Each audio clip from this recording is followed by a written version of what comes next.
जय हिंद दोस्तों, mission defence academy के यूट्यूब चैनल पर आप लोगों का बहुत बहुत स्वागत है। और अभी तक जिन बच्चों ने चैनल सब्सक्राइब नहीं किया है वो जल्दी से जल्दी चैनल को सब्सक्राइब करें। और जो बच्चे आर्मी की तैयारी कर रहे हैं उनको भी आगे इस चीज के लिए रिकमेंड करें। देखिए, आज मैं आपको एक पुराना पेपर है 28 मार्च 2021 को जो अभी पेपर हुआ था, बहुत शानदार लेवल का पेपर आया था। जैसा कि मैंने आपको कल ही यूट्यूब पर मैसेज छोड़ दिया था कि मैं एक बहुत शानदार पेपर करवाऊंगा। तो इससे क्या है कि आप लोग काफी टाइम से तैयारी कर रहे हैं, तो आप एक बार अपनी तैयारी चेक कीजिए मेरे साथ और कमेंट्स बॉक्स में इनके आंसर देते रहिएगा, ताकि मैं भी देखता रहूं कि किस बच्चे की कैसी तैयारी है। तो देखो, अब बिना समय गवाए हम अपना पेपर सॉल्व शुरू करते हैं।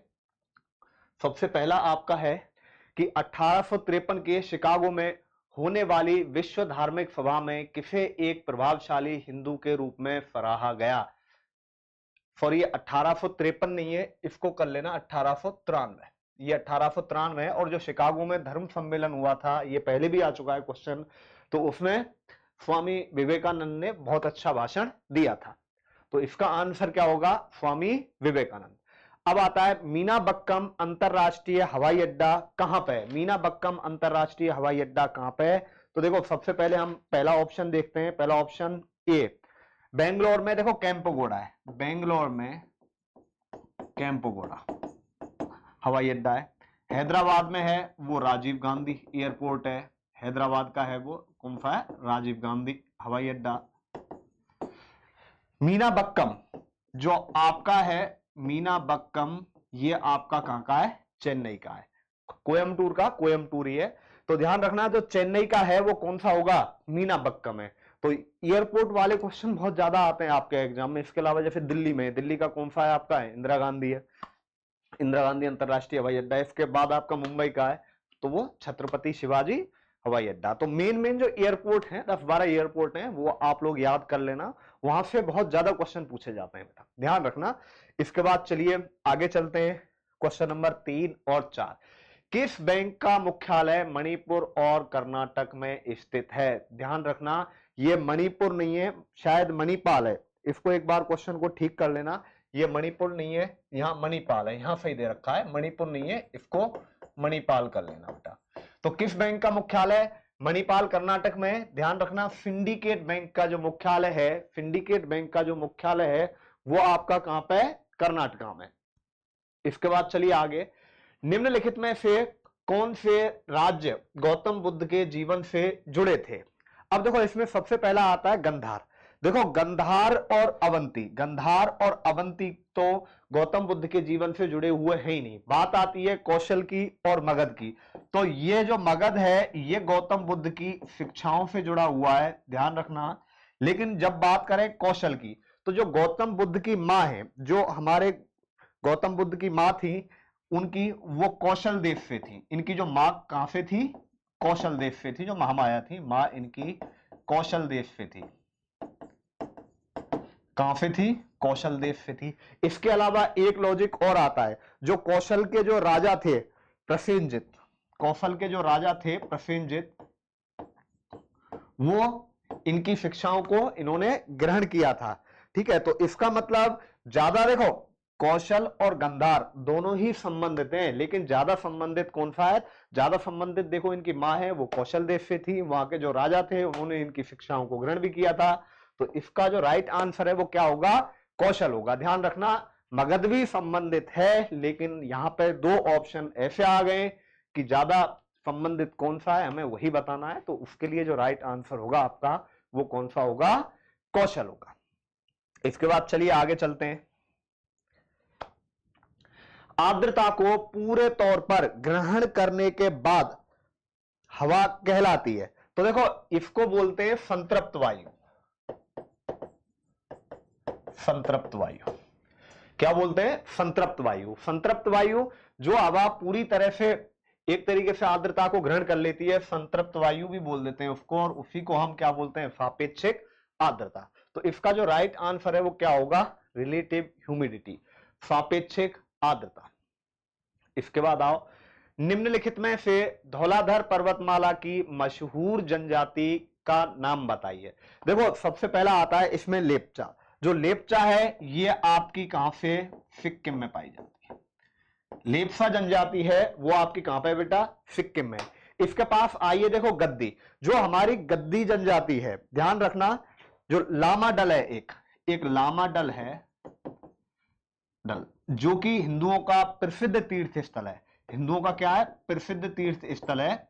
यहीं पे आपका जो धौलाधर पर्वतमाला है वहां लामा दल है, जो प्रसिद्ध हिंदू तीर्थ स्थल है, जहां पे सावन के महीने में बहुत पूजा होती है। और सावन के महीने में कौन से भगवान की होती है, भगवान शिव की होती है। लेकिन जन्माष्टमी पे गद्दी जाति के लोग, जन्माष्टमी पे गद्दी जाति के लोग विशेष रूप से पूजा करते हैं। कब, जन्माष्टमी पे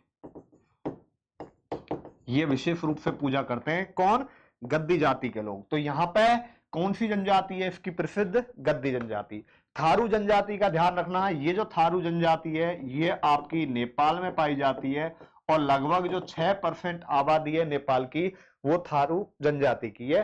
नेपाल के अलावा ये आपका जो थोड़ा सा पाया जाता है उत्तराखंड में, नैनीताल में भी पाए जाते हैं, थोड़े बहुत नैनीताल में भी पाए जाते हैं। कहां पे, उत्तराखंड में। और ये आपकी उत्तर पश्चिम में पाए जाते हैं, जो हमारे भारत देश के उत्तर पश्चिम राज्य है, तो ये जनजाति अबोर है वो वहां पाई जाती है। तो ध्यान रखना कौन सी जनजाति है, यहां पे गद्दी जनजाति है। देखो आप देख रहे हो क्वेश्चन अच्छे लेवल के इस पेपर में, ऐसा नहीं है जो पेपर मैंने अब तक करवाए उस तरीके के हो। इसके बाद चलिए बेटा आगे चलते हैं। क्वेश्चन नंबर 7, राज्यसभा के सदस्यों का कार्यकाल होता है। देखो ये क्वेश्चन पहले आ चुका है पेपर में, मैंने बताया पुराने पेपरों से काफी क्वेश्चन आते हैं आर्मी के एग्जाम में। आर्मी के का कोई भी एग्जाम दो बेटा, हर जगह आते हैं। तो देखिए राज्यसभा के सदस्यों का कार्यकाल होता है कितने वर्ष, 6 वर्ष। 1/3 जो सदस्य हैं हर 2 वर्ष में बदलते हैं। और यहाँ पे जो इंपॉर्टेंट चीज है, जो 12 सदस्य है वो कौन नामित करता है, राष्ट्रपति नामित करता है। ये भी यहां से पूछा जाता है, कौन, 12। टोटल सदस्य कितने हैं इसके, राज्यसभा के 250, जिसमें से 12 राष्ट्रपति ने कर दिए। बाकी जो आते हैं 238 वो आपके राज्य और केंद्र शासित प्रदेशों से आते हैं, राज्य और केंद्र शासित राज्यों से आते हैं। ध्यान रखना ये आपके राज्यसभा के क्वेश्चन है। राज्यसभा का अध्यक्ष है वो उपराष्ट्रपति होता है। तो आप ध्यान रखना जो राज्यसभा से क्वेश्चन बनते हैं वो यही क्वेश्चन बनते हैं। भारत में सबसे बड़ी सिंचाई की नहर राजस्थान में है और इंदिरा गांधी नहर है। ध्यान रखना राजस्थान में, और कौन सी है, इंदिरा गांधी नहर है। हालांकि सरद नहर भी पंजाब में है, लेकिन यदि हम लार्जेस्ट की बात करें जो बड़ी है इनमें, वो कौन सी है सबसे बड़ी, इंदिरा गांधी नहर परियोजना।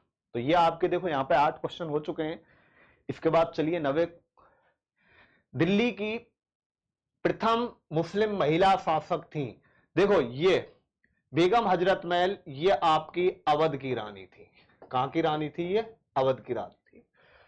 सुल्तान रजिया, देखो रजिया सुल्तान है, जो रजिया सुल्तान है वो आपकी दिल्ली की प्रथम मुस्लिम महिला शासक है। नूरजहां इनका जो नाम है ये पूछा जाता है मेहरून निसा। शादी से पहले का नाम मेहरून निसा है, और जहांगीर ने शादी के बाद, इनकी शादी जहांगीर से हुई थी, जहांगीर से शादी हुई थी। जहांगीर ने शादी के बाद इनका नाम क्या रख दिया था, नूरजहां की इनको उपाधि दी थी। इसके बाद जो चांद बीबी है, चांद बीबी बीजापुर के आदिल शाह की पत्नी थी। ये बीजापुर के आदिल शाह की पत्नी थी। और ध्यान रखना इन्होंने इनकी याद में या इनके नाम पे ही एक चांद बावड़ी बनवाई थी। ये भी आता है बेटा कई बार, चांद बावड़ी। तो आपकी जो चांद बावड़ी है वो कहां पे है, बीजापुर में। ध्यान रखना चांद बीबी के नाम पर बनवाई थी बीजापुर में। इसके बाद चलिए आगे चलते हैं। अगला क्वेश्चन है, खारी और गारो जनजाति मुख्य रूप से कहां रहते हैं। खारी और गारो जनजाति बताइए बेटा कहां रहते हैं। तो इसका ध्यान रखना, जो राइट आंसर होगा, खारी और गारो जनजाति मुख्य रूप से कहां रहते हैं, मेघालय में रहते हैं बेटा। कहां पे रहते हैं, मेघालय में रहते हैं। ध्यान रखना ये जनजातियां आपकी मेघालय में पाई जाती हैं। तो देखिए आप 10 क्वेश्चन देखे आपने बेटा, काफी अच्छे लेवल के क्वेश्चन आ रहे हैं इस पेपर में, और ये आया हुआ पेपर है, ध्यान रखना। शायद लखनऊ सेंटर का पेपर है, इतना भी बता देता हूं। भूमध्य रेखा कितने डिग्री पर स्थित है। देखो भूमध्य रेखा, इसी का एक नाम और है विषुवत रेखा। बताओ कहां पे है ये? भूमध्य रेखा, या इसी का नाम क्या है? विषुवत रेखा। और इसी को बोलते हैं 0 डिग्री अक्षांश रेखा। ध्यान रखना, 0 डिग्री अक्षांश रेखा। तो 0 डिग्री अक्षांश रेखा, तो इसका नाम क्या आ जाएगा यहां पे? 0 डिग्री अक्षांश रेखा। कितने डिग्री पे? 0 डिग्री पे। अब इसके बाद आइए बेटा, कमला एक पारंपरिक भैंस दौड़ का आयोजन किस राज्य में होता है? केरल, तेलंगाना, तमिलनाडु, कर्नाटक। तो बताइए, जो कमला एक पारंपरिक भैंस दौड़ है, इसका आयोजन कहां पर किया जाता है? ध्यान रखना, ये एक भैंसों की वार्षिक दौड़ है जो हर साल होती है, वार्षिक दौड़ है। और कहां पे आयोजित होती है? ये कर्नाटका में आयोजित होती है। ध्यान रखना, ये एक वार्षिक भैंसों की दौड़ है जो हर वर्ष होती है, और हर वर्ष कहां पर होती है? ये कर्नाटक में। तो इसका जो राइट आंसर है वो आपका क्या होगा? कर्नाटका। इसके बाद चलो अगले क्वेश्चन पे आते हैं, 13। भारत का सबसे महत्वपूर्ण यूरेनियम खदान है। बताओ, सबसे यूरेनियम की खदान है, खान है, तो भारत की जो सबसे बड़ी है वो कहां पे है? देखो, भारत की जो सबसे बड़ी है वो आपकी, ध्यान रखना, झारखंड के सिंहभूमि जिले में। बताइए अपना आंसर क्या है? देखो, भारत की सबसे महत्वपूर्ण यूरेनियम खान है वो झारखंड के सिंहभूमि जिले में। और उसके बारे में ये और बता देता हूं मैं आपको, ये भारत की सबसे पुरानी है, ये भारत की सबसे पुरानी खान है, ध्यान रखना, यूरेनियम की। और वो कौन सी है? जादूगुड़ा है। कौन सी है? जादूगुड़ा है। तो ध्यान रखना, जादूगुड़ा जो खान है आपकी, वो यूरेनियम की खान है और सबसे पहली खान है। और जादूगुड़ा जो खान है आपकी, वो कहां पे है? झारखंड के सिंहभूमि जिले में। आते हैं बेटा खानों के भी क्वेश्चन इस तरीके के। लाल बहादुर शास्त्री राष्ट्रीय शासन एकेडमी कहां है? Where is Lal Bahadur Shastri national academy of administration? तो बताइए कहां है? शिमला बिल्कुल भी नहीं है, बूटी बिल्कुल भी नहीं है, मसूरी बिल्कुल एकदम इसका जो राइट आंसर है मसूरी है। ठीक है, ध्यान रखना, उत्तराखंड में। इसका जो राइट आंसर है वो उत्तराखंड में कौन सी जगह है? मसूरी। तो देखो, ये आपके 14 क्वेश्चन हो गए हैं। अब आते हैं बेटा क्वेश्चन नंबर 15 पे। कांग्रेस का प्रथम अधिवेशन कब हुआ? देखो, सबसे पहले कांग्रेस, यहां से जो क्वेश्चन बनते हैं वो बता देता हूं। इसकी जो स्थापना है 28 दिसंबर 1885 को ए.ओ. हुम ने की। कौन है? ए.ओ. हुम। ए.ओ. हुम ने की है। ध्यान रखना, कांग्रेस की जो स्थापना है ए.ओ. हुम ने की है। और इन्होंने जो कांग्रेस की स्थापना है वो कहां की है? बंबई के गोकुलदास तेजपाल संस्कृत महाविद्यालय में। गोकुलदास तेजपाल संस्कृत महाविद्यालय। ये भी पूछा जाता है भाई कहां पे की थी? संस्कृत महाविद्यालय। अब मैंने आपको बता ही दिया है, ये विद्यालय कहां पे? बंबई में। उस टाइम बंबई बोलते थे, तो ध्यान रखना कहां पे? बंबई में। तो कहां पे हुई इसकी? ऊटी नहीं, ये बॉम्बे कर लेना बेटा, ऊटी गलत टाइप कर दिया है। तो कहां पे हुई? बॉम्बे में हुई थी। ध्यान रखना, मुंबई में हुई थी। और इसकी जो अध्यक्षता है वो सबसे पहले किसने की थी? तो इसकी जो अध्यक्षता है व्योमेश चंद्र बनर्जी थे। व्योमेश चंद्र बनर्जी। देखो, कई सारे क्वेश्चन निकल आए बेटा। कांग्रेस की स्थापना कब हुई, किसने की, कहां की, और पहले अध्यक्ष व्योमेश चंद्र बनर्जी कहां से थे? कलकत्ता से थे। ध्यान रखना, ऐसे भी क्वेश्चन आते हैं। इसके बाद चलिए आगे चलते हैं, क्वेश्चन नंबर 16। देखो, ये आपके जीके के 15 क्वेश्चन हो चुके हैं और मैं देख रहा हूं बहुत सारे स्टूडेंट्स हैं, काफी अच्छा रेस्पॉन्स दे रहे हैं, काफी अच्छे उत्तर दे रहे हैं। तो इसी तरीके से अगले जो 2-3-4 दिन है मैं आपको डालता रहूंगा बेटा, कब कौन सा पेपर डालना है। आगे हम ऐसे ही 2-3-4 पेपर सॉल्व करेंगे। इसके बाद चलिए आगे, मुंह के पीएच का मान कितने से कम होने पर दांतों का क्षय प्रारंभ हो जाता है? तो देखो, सबसे पहली चीज आती है, जो सबसे पहला क्वेश्चन बनता है यहां पे, मुंह का जो पीएच है, देखो 7 है। यदि 7 से कम है बेटा, इससे कम है तो वो एसिड होगा, अम्लीय होगा। और यदि इससे ज्यादा है तो वो क्या होगा? क्षारीय होगा। ये आपको पता ही है। अब देखो, सबसे पहली चीज आती है कि दांतों का जो सामान्य पीएच है, दांतों का जो सामान्य पीएच है, इसका जो सामान्य पीएच है वो 6.2 से लगभग 7.3 के बीच में होता है। 6.2 से और 7.3 नहीं, 7.3 नहीं, ये 7.56 है। ठीक है, Fe है। और कभी भी ये बेटा बहुत रेयर चांस में 6.3 से कम जाता है, इससे कम नहीं जाता है। तो कई बार ये भी आ जाता है कि दांतों का सामान्य पीएच तो कितना आ जाता है सामान्य 6.2 से 7.6, लेकिन यदि ये 5.5 से नीचे जाता है तो दांतों का क्षय प्रारंभ हो जाता है। ध्यान रखना, जितना ज्यादा एसिड बढ़ेगा दांतों का क्षय प्रारंभ हो जाएगा। इसके बाद चलिए आगे, तांबे का गलनांक कितने डिग्री सेल्सियस होता है? देखो तांबे का गलनांक आपका ध्यान रखना 1085 डिग्री सेल्सियस होता है। अब देखो मैंने आपको कई बार बताया बेटा, क्वेश्चन नंबर 18 मैंने आपको देखो कई बार बताया है कि आपको केमिस्ट्री में मेन सूत्र याद रखने हैं। तो सबसे पहला आता है गन्ने चीनी का सूत्र क्या है? देखो H2CO3, ये आपका क्या है बेटा? कार्बनिक एसिड है। ये कौन सा एसिड है? कार्बनिक एसिड है, कार्बनिक एसिड। ये आपका पहला है वो आपका गन्ना चीनी का है। ध्यान रखना, ये किसका हो गया? गन्ना चीनी। और ये किसका है? ग्लूकोज का। ध्यान रखना, देखो मेन सूत्र है, मैंने आपको बताया था 15-20 फॉर्मूले केमिस्ट्री में, बिल्कुल जरूर याद रखना। देखो साइंस में आपको एक तो ये फॉर्मूले याद रखने हैं, इसके अलावा किसकी खोज किसने की, कौन से सिद्धांत का प्रतिपादन किसने दिया, कौन सा मापी किसको मापता है, ये सारी चीजें भी हैं। तो ये चीजें आती हैं, कहां पे किसका अध्ययन किया जाता है, कौन सी शाखा में। तो ऐसे क्वेश्चन बेटा एग्जाम में आते हैं, कुछ कॉमन क्वेश्चन है जो मैं आपको बता रहा हूं। और इन कॉमन क्वेश्चन के ऊपर मैं एग्जाम से 8-10 दिन पहले आपकी एक स्पेशल क्लास लूंगा जिसमें आपको सारे सब्जेक्ट में इंपॉर्टेंट चीजें डिस्कस करूंगा मैं। इसके बाद चलिए आगे चलते हैं, इनमें से कौन सा रक्त संचार में सहायक है? देखो रक्त संचार में सहायक बताओ, सफेद रक्त कोशिका, मोनोसाइट्स, या फिर इनमें से कोई नहीं, या फिर रक्त विषाणु। तो बताओ रक्त संचार में कौन सी जो है चीज वो इनमें से सहायक है?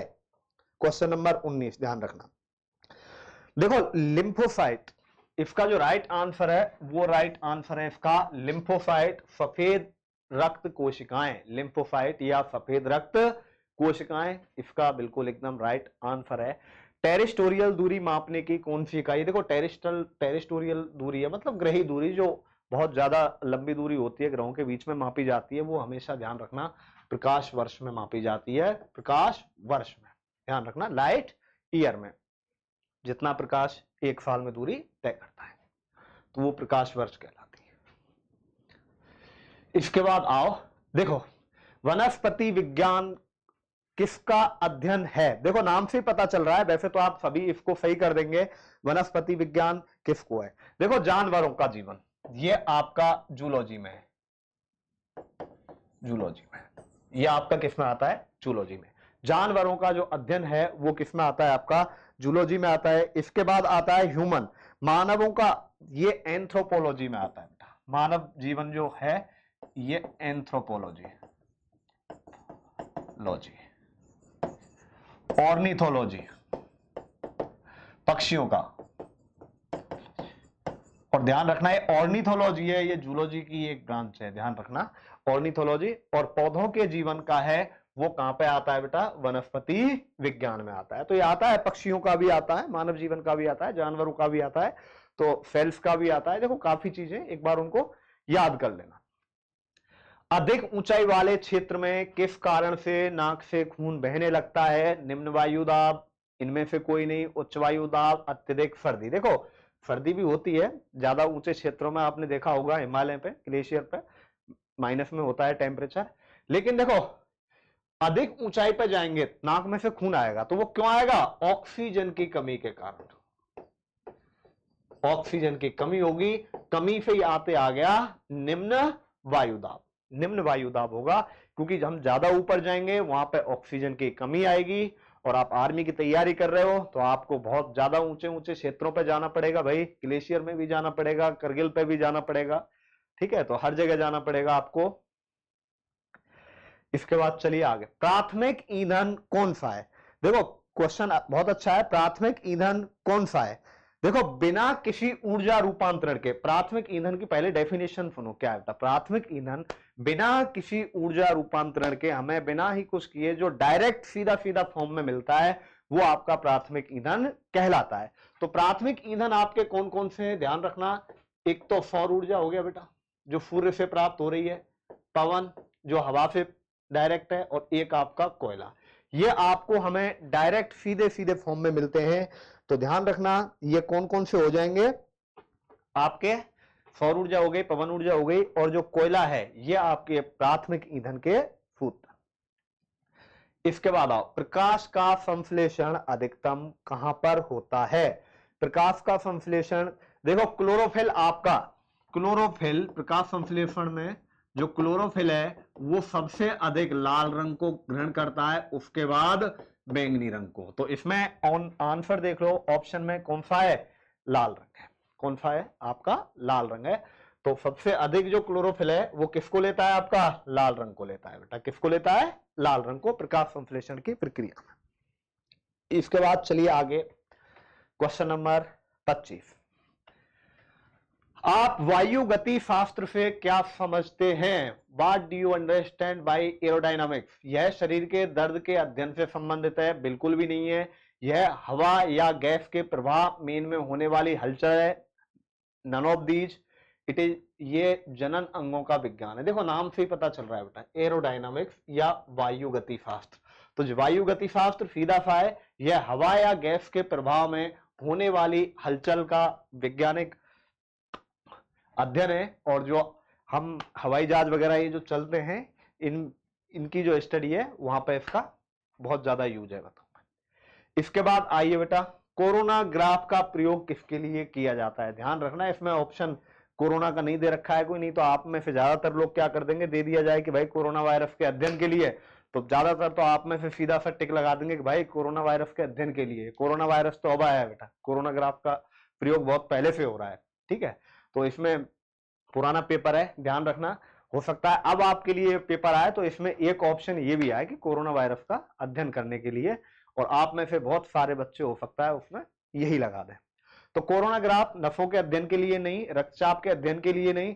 देखो सूर्य के कोरोना का अवलोकन करना और उसकी तस्वीरें खींचना, इसके लिए आपके कोरोना ग्राफ का अध्ययन किया जाता है। अच्छा, क्वेश्चन नंबर 27, निम्नलिखित में से पहला गणना यंत्र कौन सा है। देखो एक गणना यंत्र है जो कि लगभग 2400 ईसा पूर्व से बड़ी गणनाओं के लिए यूज में किया जाता है, और यह बहुत ज्यादा बेबीलोनियों द्वारा किया जाता था। बताओ कौन सा है, बेबीलोनियों द्वारा किया जाता था। ध्यान रखना बहुत पहले 2400 ईसा पूर्व, आज की बात करें तो लगभग आज से 4500 पहले, और उस यंत्र का नाम है क्या, अबेकस। ध्यान रखना अबेकस का प्रयोग, ये सबसे जो पहला है गणना यंत्र है, बड़ी गणनाओं के लिए इसका प्रयोग किया जाता था। हर्ज किसकी इकाई है बताओ, इसमें से देखो आपको सबको पता होगा, हर्ज आवृत्ति की इकाई है। आता होगा ये क्वेश्चन आपको, हर्ज किसकी इकाई है, आपकी आवृत्ति की इकाई है।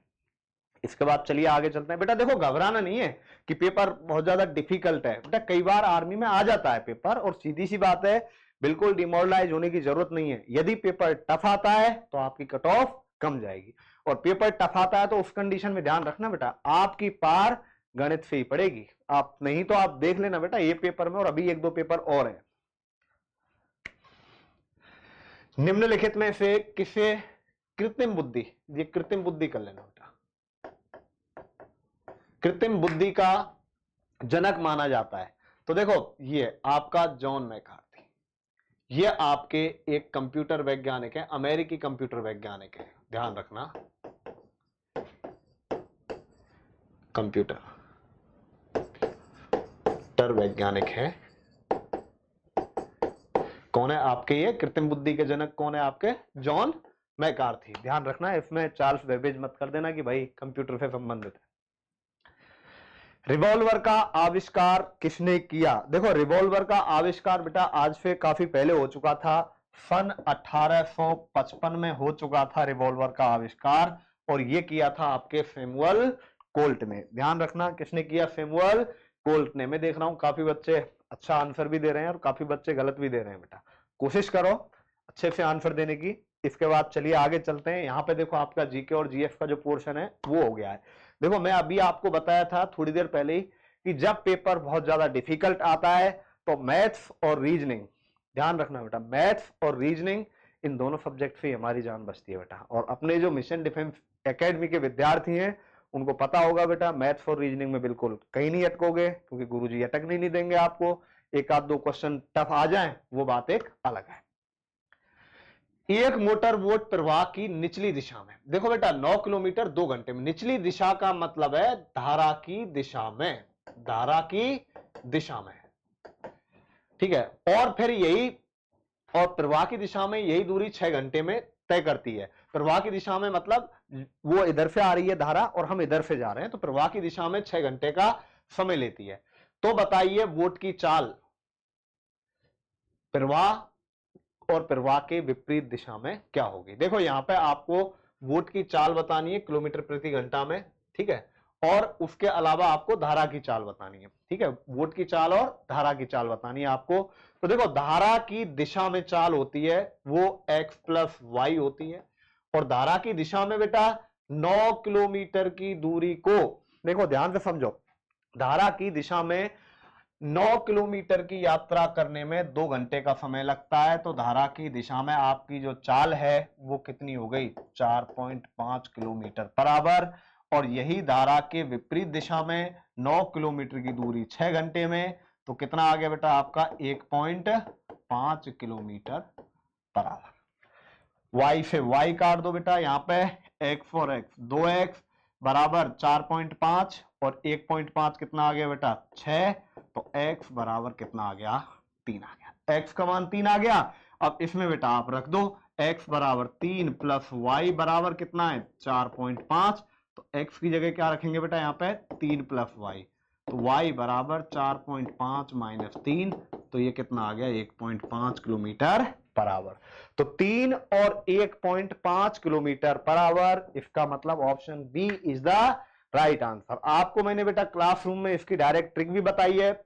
ऐसी संख्याएं देख लो डायरेक्ट, जो जोड़ने पर कितना है 4.5 और घटाने पर कितना है 1.5, पूरा क्वेश्चन करने की जरूरत नहीं है। आप देखिए 3 और 1 जोड़ेंगे बेटा 4, बन रहा है 4.5, नहीं बन रहा। 3 और 1.5 जोड़ो बेटा, आप कितना आ गया 4.5, और इनको घटाओ कितना आ गया 1.5, और 4.5 और 1.5 ही आना चाहिए। इसका मतलब B is the right answer. तो आपका बी कौन सा आंसर होगा, इसका राइट आंसर होगा। इसके बाद आइए देखो 30% ऑफ, देखो 30% ज्ञात करना है। 1500 और 600 कितने हो गए बेटा 2100 गुणा 30 बटा में 100, 0 से 0, 21 तिया 63, कितना आ गया बेटा 630, कितना आ जाएगा बेटा 630 आ जाएगा। तो इसका जो राइट आंसर है वो क्या होगा 630। इसके बाद चलिए अगला, एक त्रिभुज की परिधि, ठीक है, परिधि और परिमाप बेटा एक ही चीज है, ध्यान रखना।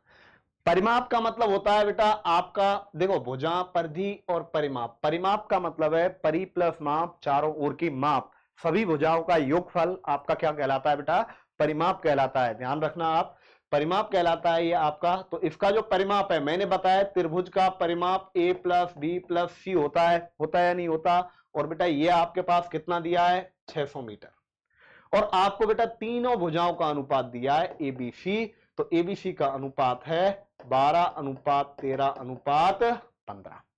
आपसे डायरेक्ट पूछिए सबसे लंबी भुजा, सबसे लंबी भुजा। तो सबसे लंबी भुजा, देखो बेटा डायरेक्ट हम वैल्यू सिस्टम लगाएंगे। तीनों भुजाओं का योगफल कितना है 600, देखो जो ऊपर है वही नीचे आएगा, डायरेक्ट वैल्यू सिस्टम लगाना है हमें। त्रिभुज की परिधि 600 मीटर है, तीनों भुजाओं का योगफल 600 है। यहां देखो बेटा तीनों भुजाओं का योगफल कितना आएगा 12, 13 और 15, इनका योगफल कितना आएगा 40। भाई 12 और 13 25 और 15 40, तो बट्टा में 40। सबसे लंबी भुजा ज्ञात करनी है तो बेटा सबसे लंबी भुजा का गुणा कर दीजिए, और सबसे लंबी भुजा क्या है 15। 40 से कितनी बार कट गया, देखो ये 15 बार कट गया, 0 से 0 कट जाएगा, और सबसे लंबी भुजा 15 गुणा 15 क्या आ जाएगा आपका 225। तो इसकी जो लॉन्गेस्ट साइड है, सबसे लंबी भुजा है, वो क्या होगी, देखो सीधा सा है बेटा, परिधि है, तीनों भुजाओं का योगफल है, तीनों भुजाओं के योगफल के नीचे तीनों भुजाओं का योगफल कर देंगे। उसके बाद यदि सबसे बड़ी पूछी है तो बेटा सबसे बड़ी ये है, सबसे छोटी पूछी है तो सबसे छोटी का गुणा कर देंगे, जो आपसे पूछा है उसका हम गुणा कर देंगे। चलिए बेटा, इसके बाद एक व्यक्ति 320 आमों के विक्रय मूल्य पर 400 आम बेचता है। A person sells 400 mangoes is the cost price of 320। तो ध्यान रखना बेटा, 400 विक्रय मूल्य दे रखा है आपको, कितने के क्रय मूल्य के बराबर?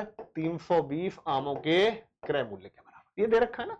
देखो कई बार क्वेश्चन समझ में नहीं आया तो उसका अंग्रेजी पढ़ लो बेटा। एक व्यक्ति 320 आमों के विक्रय मूल्य 400 आमों के क्रय मूल्य पर बेच देता है। ध्यान रखना, 400 आमों के क्रय मूल्य पर बेच देता है, ठीक है, जो चीज यहां आपको अच्छे समझ में आ जाएगी बेटा।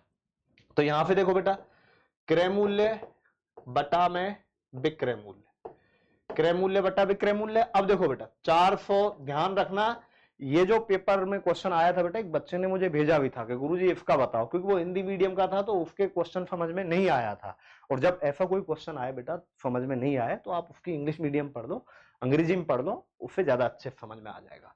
तो 400 बटा में 320, 400 बटा में 320 आ जाएगा, 320 इधर आ जाएगा। अब देखो आपने खरीदे 400 में, बेचे 320 में, तो इसका मतलब आपको क्या हुई है? हानि। और आपसे पूछिए हानि कितने रुपए की हानि हुई है बेटा आपको? 400 में खरीदी, 320 में बेची, 80 की कितने पे?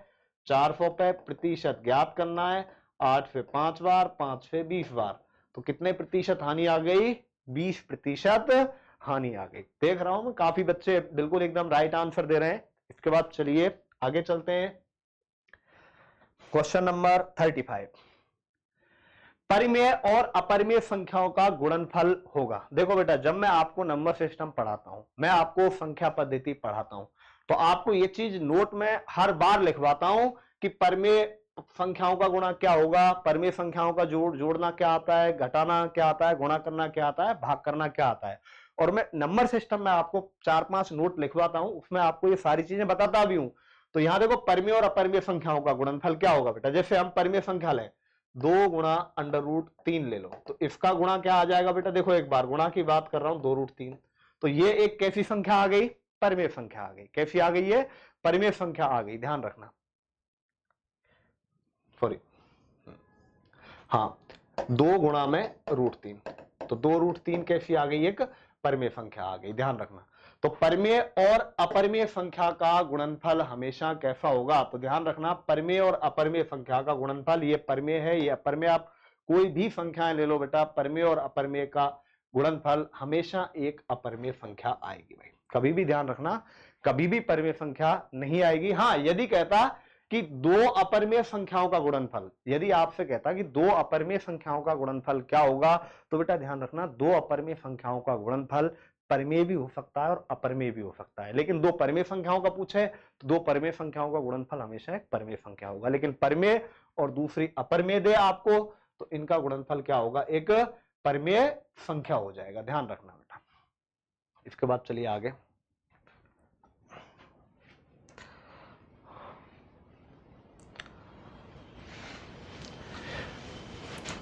अराइज शब्द के अक्षरों से के कितनी बार व्यवस्थित किया जा सकता है? सॉरी, कितनी बार व्यवस्थित किया जा सकता है? देखो, अराइज शब्द के अक्षरों से कितनी बार व्यवस्थित किया जा सकता है? तो देखो 1 2 3 4 5, कितना है? फैक्टोरियल 5 आ जाएगा। और इसको सॉल्व करेंगे फैक्टोरियल 5 को, 5 गुणा 4 गुणा 3 गुणा 2 गुणा 1, 5 का 20 दिया, 60 दूनी 120। तो इसका जो राइट आंसर है वो क्या आएगा? 120। ध्यान रखना, इसका आंसर हो जाएगा फैक्टोरियल 5। और फैक्टोरियल 5 को हम खोलेंगे तो 5 गुणा, मान लो यहाँ 6 अक्षर होते तो 6 गुणा 5 गुणा 4 ऐसे ही आ जाता बेटा। 7 होते तो 7 का आ जाता बेटा। इसके बाद चलिए आगे, 1 मिलीग्राम, देखो 1 ग्राम में आपके 1000 मिलीग्राम होते हैं बेटा। तो आपके बेटा 1589 में कितने होंगे? इसमें 1000 का भाग दे देंगे, 1.589 हो जाएंगे। ध्यान रखना कितने हो जाएंगे? 1.589 हो जाएंगे। यदि कोई घटना घटित नहीं हो सकती तो इसकी संभावना है। देखो यहां दो क्वेश्चन बनते हैं बेटा कि कोई घटना हो रही है, यह आपका प्रायिकता से ध्यान रखना, यदि कोई घटना हो रही है उसका यदि 100% घटना है तो उसका आंसर होगा ये। इसका मतलब है कि 100% घटना होगी। दूसरा आता है कोई घटना घटित हो ही नहीं सकती, कोई घटना घटित हो ही नहीं सकती, तो उसका क्या होगा बेटा, 0 होगा। ध्यान रखना, कोई घटना घटित नहीं हो सकती तो उसका क्या आ जाएगा, आपके पास 0 आ जाएगा। और यदि कोई घटना 100% होगी तो उसका आंसर क्या होगा, 1 होगा। ध्यान रखना है, दो तरीके को क्वेश्चन बनते हैं आपके। इसके बाद चलिए आगे। एक बल्लेबाज 12वीं पारी में 63 रन बनाता है, जिसके कारण उसका औसत 2 रन बढ़ जाता है। 12वीं पारी के बाद उसका नया औसत ज्ञात कीजिए। देखो मान लेते हैं बेटा 11 पारियों का औसत, शुरू में 11 पारियों का औसत हमने मान लिया क्या है बेटा, x है। क्वेश्चन के हिसाब से चलेंगे, बिल्कुल सीधा सीधा। 12वीं पारी में 63 रन बनाए, देखो 11 पारियों का औसत x है, तो 11 पारियों में कितना रन बनाएगा, 11 गुणा x। लेकिन 12वीं पारी में 63 बना रहा है, तो ये 12 पारियों में टोटल कितने रन हो गए उसके, देखो 12 पारियों में कितने रन हो जाएंगे, 11 पारियों के रन और लास्ट की जो 12वीं पारी है उसके रन जोड़ देंगे, तो ये हमारे पास कितने पारियों के रन हो गए, 12 पारियों के। ये बराबर हो जाएगा बेटा कि उसका औसत 2 बढ़ जाता है। मतलब अब 12वीं पारी जब समाप्त हो चुकी है तो उसका औसत x प्लस 2 हो चुका है, और ये कितनी पारियों के रन हो गए, 12 पारियों के रन हो गए। ध्यान से देखो एक बार, 11 पारियों में मान लिया उसका औसत रन x है, तो 11 पारियों में x है तो 11 गुणा x हो गया, प्लस में 63 कर देना है, 12वीं पारी में रन बनाए, और यहां पर x प्लस 2, ये 12वीं पारी के बाद हो गया बेटा। तो ये 11x प्लस 63 बराबर 12x प्लस 24। इसको इधर ले आओ बेटा, 11x माइनस 12x बराबर 24 माइनस 63, माइनस x बराबर ये घटाएंगे तो बेटा माइनस 39 आएगा। आप देख लो, 13 में से 4 गए 9, 5 में से 2 गए 3, ये माइनस से माइनस हट जाएगा और माइनस से माइनस हट गया, तो x बराबर 39 आंसर आ जाएगा। कितना आ जाएगा, x बराबर 39, 39 इज द राइट आंसर। तो देखो बेटा ऐसा नहीं है, इस पेपर में देखो सबका ही जो है मतलब लेवल मैथ्स का भी ठीक ठाक है, बहुत ज्यादा नहीं लेकिन ठीक ठाक है। निम्न श्रेणी में अगली संख्या होगी, देखो निम्न श्रेणी में अगली संख्या होगी आपका 31, 25, 19, और इसके बाद है आपका बेटा 7, 18 और 19। आई थिंक बेटा मुझे लगता है टाइपिंग में मिस्टेक कर दी मैंने, ये क्वेश्चन थोड़ा ठीक नहीं करवाया, फिर भी आप यहां बेटा डिफरेंस देख लो। डबल सीरीज चल रही है यहां पे, 31 में से कितना गया 6, 25 में से कितना गया 6, अब 19 में से 6 जाएगा तो कितना आ जाएगा 25। तो ध्यान रखना सीरीज चल रही है, बिल्कुल ठीक है, डबल सीरीज है, आगे ये चेक करने की जरूरत ही नहीं है बेटा ये क्या है क्या नहीं है, ठीक है। 31, 25, 19 और 6, 19 में से 6 जाएगा, सॉरी 13 आ जाएगा, 19 में 6 जाएगा क्या आ जाएगा 13 आ जाएगा। तो यहां एक ऑप्शन बेटा 13 कर लेना, या 14 की जगह क्या कर लेना 13 कर लेना, और उसका 13 ही क्या होगा राइट आंसर होगा। मैंने ये क्वेश्चन थोड़ा ठीक नहीं करवाया, शायद दिए थे मैंने बेटा, एक दो क्वेश्चन में थी मिस्टेक, तो मुझे लगता है वो ठीक नहीं किया मैंने, कोई बात नहीं आगे चलते हैं। एक बहुभुज के 44 विकर्ण है तो भुजाओं की संख्या। देखो किसी भी बहुभुज में विकर्ण ज्ञात करने का फॉर्मूला होता है n इंटू एन माइनस 3/2। एक तरीका है कि आप क्वेश्चन को बेटा ऐसे करो कि n इंटू एन माइनस 3/2 बराबर कितना दे रखा है आपको 44। इसको सॉल्व करो आप, n इंटू एन माइनस 3/2, 2 को तो हटाओ, ये चला जाएगा 44 गुणा 2। एक तरीका तो यह है कि बेटा आप इसको पूरे को सॉल्व करें कि एन स्क्वायर माइनस 3n बराबर 88, या N square minus 3n minus 88 बराबर 0। अब बेटा जीडी वाले आधे से ज्यादा बच्चे यहीं पर अटक जाएंगे, नहीं कर पाएंगे क्वेश्चन को, क्योंकि यहां हमें फैक्टर विधि काम में लेनी पड़ेगी कि एन स्क्वायर ऐसी संख्याएं जोड़ने घटाने पर -3 आए, गुणा करने पर -88 आए, तो 11n प्लस 8n माइनस 88 आ जाएगा 0। तो n माइनस 11 हो जाएगा प्लस 8 n माइनस 11, तो यहां n माइनस 11 हो गया और n प्लस 8 हो गया, तो n बराबर 11 और n बराबर -8 तो होगा नहीं, तो n बराबर क्या होगा 11। तो लेकिन ध्यान रखना बेटा, हमें क्वेश्चन को इस तरह से बिल्कुल भी नहीं करना है। कैसे करेंगे क्वेश्चन को? सीधा ऑप्शन से करो। फॉर्मूला आपको याद है, तो पहले 12 रख के देखो बेटा, एक बार रखना है इसमें 12 गुणा में 12 में से 3 गए तो 9 बटा में 2। विकर्ण कितने आने चाहिए? 44। जिस ऑप्शन से 44 विकर्ण आ जाएंगे वही इसका एकदम राइट आंसर होगा। तो यहां पे देखो 2 से 6 बार 6 नाम कितना आ गया बेटा? 54 आ गया। तो इसका मतलब पहला रॉन्ग है। दूसरा देखेंगे 13 में से 13 गुणा 13 में से 3 गए तो 10 बटा 2 5 13 पंजे कितना आ गया बेटा? 65। तो इसका मतलब ये भी गलत है। 11 आ गया। 11 गुणा में 11 में से 3 गया बटा में 2 तो 11 गुणा 8 बटा 2 कितना आ गया बेटा? यहां देखो 44। तो ऐसा क्वेश्चन आ जाए तो आप डायरेक्ट ऑप्शन से कर दो, क्योंकि मुझे पता है बेटा जो मैथ साइंस बैकग्राउंड के वो बच्चे तो इसको कर देंगे, लेकिन जो बच्चे मैथमेटिक्स बैकग्राउंड से नहीं है वो इस क्वेश्चन को भाई नहीं कर पाएंगे। इसलिए ध्यान रखना, बहुत सारे क्वेश्चन बेटा मैंने आपको क्लास में बताए। देखो मैंने आपको क्लास में क्या बताया है कि हमें बिना एक्स और वाई के कंप्लीट मैथमेटिक्स करनी है, और जो कि मैं करवाता ही हूं। अब कंप्लीट एक फॉर्मूले से जो मैथमेटिक्स है हमारी हो जाती है वैल्यू सिस्टम से, और जहां पर आपको एक्स और वाई काम में लेने की जरूरत पड़ती है तो वो क्वेश्चन आपके ऑप्शन से हो जाते हैं, जैसा कि मैं क्लास में करवा देता हूं। इसके बाद चलिए आगे। दो संख्याओं का अंतर 2 है और उनके वर्ग का अंतर 28 है। दो संख्याएं x माइनस दो संख्याएं x माइनस वाई बराबर कितना है? 2। आगे दिया है बेटा उनके वर्ग का अंतर X square minus Y square बराबर कितना है? 28। अब इनको बेटा ऐसा करो, एक ही फॉर्म में रखो। तो यहां से मैं x बराबर रख देता हूं 2 प्लस वाई। एक्स का मान 2 प्लस वाई यहां रख दो, तो 2 प्लस वाई का whole square minus Y square बराबर 28। और इसको आप सॉल्व कर लीजिए। a प्लस बी का होल स्क्वायर लग जाएगा बेटा, बताओ क्या होता है? a square plus B square plus 2ab। तो 2 का स्क्वायर 4, y का स्क्वायर y स्क्वायर प्लस 2 दूनी 4y बराबर 28, और ये माइनस वाई स्क्वायर यहां है ही, तो ये आपका कट जाएगा बेटा, ध्यान रखना। तो 4y बराबर 28 माइनस ये क्या हो जाएगा बेटा? 4, ये कितना आ गया? 24। तो y बराबर 24 बटा 4 कितना आ गया? 6। तो y का मान क्या आ गया? 6। तो यहां बेटा y का मान तो आ गया 6, x का मान निकालना है, तो इसमें रखो आप 6 माइनस वाई बराबर 2। तो y बराबर माइनस 2 माइनस कितना आ जाएगा?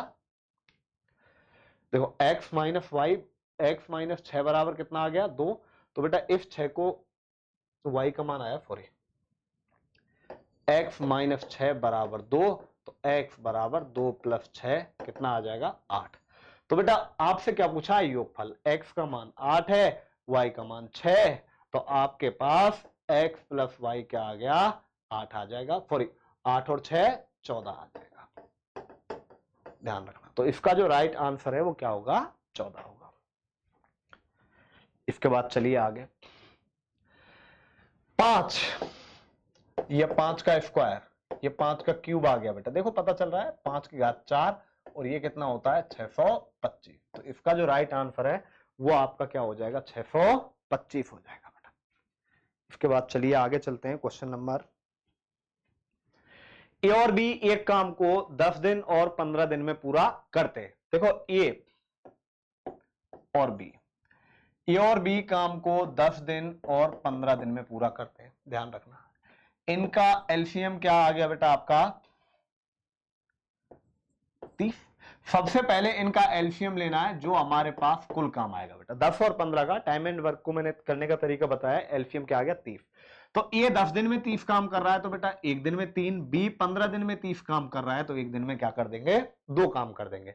तो ए एक दिन में 3 काम, बी एक दिन में 2 काम। अब देखिए बेटा, काम की शुरुआत ए कर रहा है। देखो यदि ये काम शुरू कर रहा है और दोनों एक दिन छोड़ के एक दिन भी दे सकता है यहां, और एकांतर क्रम भी दे सकता है। ध्यान रखना, एक दिन छोड़ के एक दिन भी दे सकता है और एकांतर क्रम भी दे सकता है। तो यहां देखो बेटा, पहले काम कौन कर रहा है? ए, फिर काम कौन करेगा? बी, फिर काम कौन करेगा ए, फिर काम कौन करेगा बी, ऐसे।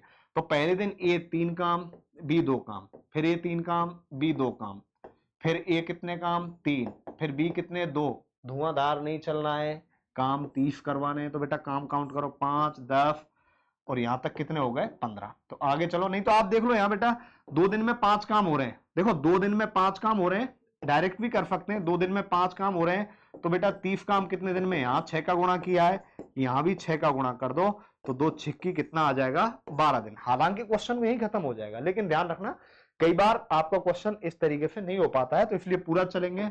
फिर ए 3, फिर बी 2, फिर ए 3, फिर बी 2, फिर ए 3, काम कितने हो गए देखो बेटा 15 और 6 21 और 6 15 और 5 20 25 और 3 28 दिन हो गए 9। और आपका लास्ट के दिन 2 काम करने हैं और बी 2 काम करेगा, 30 काम हो गए। टोटल दिन कितने हो गए बेटा 1 2 3 4 5 6 7 8 9 10 11 12, टोटल 12 दिन हो गए। कितने दिन हो गए टोटल 12 दिन में। तो आपका ये पूरा काम कितने दिन में हो जाएगा 12 दिन। इसके बाद आओ बेटा अगला क्वेश्चन। 7 लड़कों की औसत आयु 20 वर्ष है, यदि पहले 6 लड़कों की औसत आयु 19.5 वर्ष है। बेटा आंसर दिया करो, नीचे में देख रहा हूं सबके। 7 लड़कों की औसत आयु 20 वर्ष है, यदि पहले 6 लड़कों की औसत आयु 19.5 वर्ष है, तो 7वें लड़के की आयु कितनी है। टोटल देखो 7वें लड़के की आयु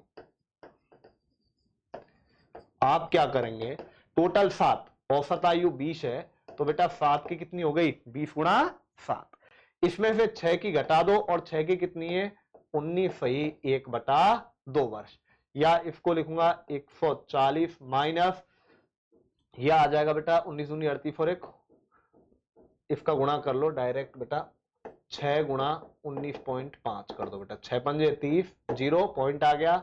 अब देखो 6 नाम 54, 54 और 3 57 आ गया, 6 कम 6 और 5 11, 117 आ जाएगा बेटा, ध्यान रखना। तो इसका कितना आ गया 117, घटा देंगे 140 में से 117 घटाइए, तो 7वें बच्चे की जो आयु है वो आपके पास कितनी आ जाएगी 23 साल आ जाएगी। देखो बेटा गणित इतना टफ नहीं है, मैंने आपको पहले ही क्लास में आपको बार बार एक ही चीज बताता हूं कि जब बहुत ज्यादा टिपिकल पेपर आता है तो आपको बेटा गणित और रीजनिंग में बहुत कम चांस है कि अटका दे।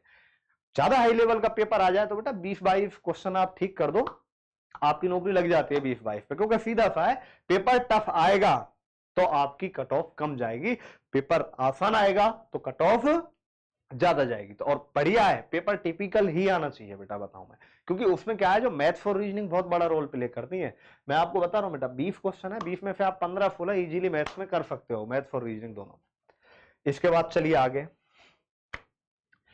एक सटीक घड़ी सुबह 7 बजे दिखाती है, देखो ये घड़ी है आपके पास, ये 12 6 3 9 1 2 3 4 5 7 8 11, एक घड़ी सुबह 7 बज रहे हैं। देखो भाई ये 7 बज रहे हैं, ये बड़ी सुई है और ये आपकी छोटी सुई है। जब घड़ी दोपहर 1 बजे दिखाता है तो घंटे वाला को ये जो कांटा है ये कितना घूम जाता है। तो ये 7 बजे था पहले और यहां से बेटा कहां पे आ गया, अब वापस यहां पे आ गया। तो देखो ये कितने डिग्री, ध्यान रखना इन दोनों के बीच का जो अंतर होता है वो 30 डिग्री होता है, ध्यान रखना 30 डिग्री होता है। कितना होता है 30, तो 1 2 3 4 5 6, तो 30 गुणा 6 हो गया, कितना डिग्री घूम गया 180। नहीं तो आपने बेटा आकृति बनाई है तो देख लो बिल्कुल कितने डिग्री का कोण बन रहा है 180। इसे हम आप इसे 180 डिग्री का कोण आपका रिजु कोण भी कहलाता है, सरल कोण भी कहलाता है और स्ट्रेट एंगल भी कहलाता है, ध्यान रखना। निम्न में से नंबर जोड़ी समूह को चुने जो कि दूसरे से अलग है। देखो बेटा ये कोमा है, यहां पे कोमा है, कोमा। देखो 15 का भाग इसमें जाता है, 2 का भाग इसमें जाता है, 6 का भाग इसमें जाता है, 4 का भाग इसमें नहीं जाता है। तो इसका मतलब जो इसमें निम्न से अलग है वो आपका कौन सा आ गया 42 4। ठीक है, देखो पुरुष को महिला कह रहे हैं बेटा, महिला को लड़की और लड़की को लड़का और लड़के को कार्यकर्ता के रूप में कोड किया गया है। फिर 6 साल की महिला का कोड होगा। बेटा देखो 6 साल की महिला का कोड होगा महिला को हम क्या बोल रहे हैं, लड़की बोल रहे हैं, तो इसका कोड क्या हो जाएगा, लड़की हो जाएगा। बिल्कुल आसान क्वेश्चन है, पुरुष को महिला, महिला को लड़की और लड़की को लड़का कह रहे हैं। तो बेटा इसके बाद आइए आप आगे, श्रृंखला में विषम शब्द को खोजिए। देखो इसमें जो विषम शब्द है वो कौन सा है बेटा, देखो विषम शब्द आपका 3, 5, 7, 9, 11। देखो ये सारी की सारी इंक्लूडिंग दिस, ये आपकी अभाज्य संख्याएं हैं, या जिसको बोलते हैं हम प्राइम नंबर है। तो इसका मतलब इसमें अभाज्य संख्या कौन सी नहीं है, 9। तो जो इसका राइट आंसर होगा वो राइट आंसर बेटा क्या होगा, इसका जो राइट आंसर है वो इसका राइट आंसर क्या होगा, 9। अब ध्यान रखना बेटा, देखो मैंने आपको ये पेपर करवा दिया है। अब कल मैं किसी नए पेपर को लेके आऊंगा बेटा, वो भी किसी सेंटर का ही है, शायद बेंगलोर सेंटर का करवाऊंगा मैं। और ये आपका मेरे हिसाब से लखनऊ सेंटर का पेपर था जो 28 मार्च का था। मैंने सारे सेंटर के पेपर मंगवाए और अब मैं कोशिश करूंगा यहाँ से आगे आपको अच्छे अच्छे पेपर करवाऊं ऐसे ही, ताकि आपको बेटा ज्यादा से ज्यादा फायदा हो। ध्यान रखना पिछले 8-10 महीने से आपका एग्जाम नहीं हो रहा है और इस वजह से बहुत बहुत ज्यादा प्रबल संभावना है कि जो आपके पेपर का लेवल है वो ऐसा था, कुछ ऐसा ही आपको एग्जाम में देखा हुआ आ सकता है। तो इसके लिए बेटा कल फिर 10 बजे सब लोगों को आ जाना है। मैं जैसे ही होगा यूट्यूब पर डाल दूंगा कितने बजे आना है कितने बजे नहीं आना। तो एक बार अच्छे से बेटा इन पेपरों को करो प्रैक्टिस, जिससे कि आपको ज्यादा से ज्यादा फायदा मिलेगा।